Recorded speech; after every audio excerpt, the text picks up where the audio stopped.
চট্টগ্রামের পটিয়া উপজেলার খড়না ইউনিয়নের ভাইয়ার দিঘি এলাকায় একটি আধুনিক মিনি স্টেডিয়াম নির্মাণ কাজের ভিত্তিপ্রস্তর স্থাপন করা হয়েছে। শুক্রবার দুপুরে নির্মাণ কাজের উদ্বোধন করেন যুব ও ক্রীড়া প্রতিমন্ত্রী মোহাম্মদ আমিনুল হক।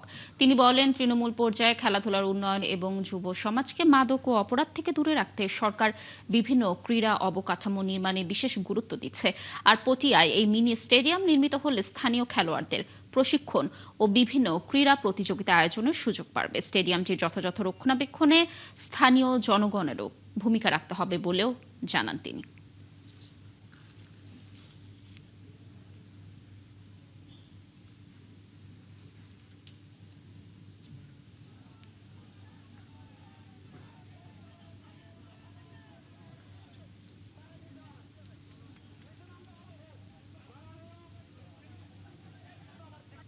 সারা বাংলাদেশে তৃণমূল পর্যায়ে খেলাধুলাকে ছড়িয়ে দিতে চাই। আমরা চাই আমাদের ভবিষ্যৎ প্রজন্ম, আমাদের যুব সমাজ, তারা যদি খেলার মাঠে থাকে তাহলে আমরা সেই ডিভাইস থেকে আমাদের সন্তানদেরকে দূরে রাখতে পারবো। আমরা মাদক থেকে আমাদের সন্তানদেরকে দূরে রাখতে পারবো। সর্বোপরি আমরা একটি সুস্থ জাতি গড়ে তোলার জন্য খেলাধুলার কোনো বিকল্প নেই।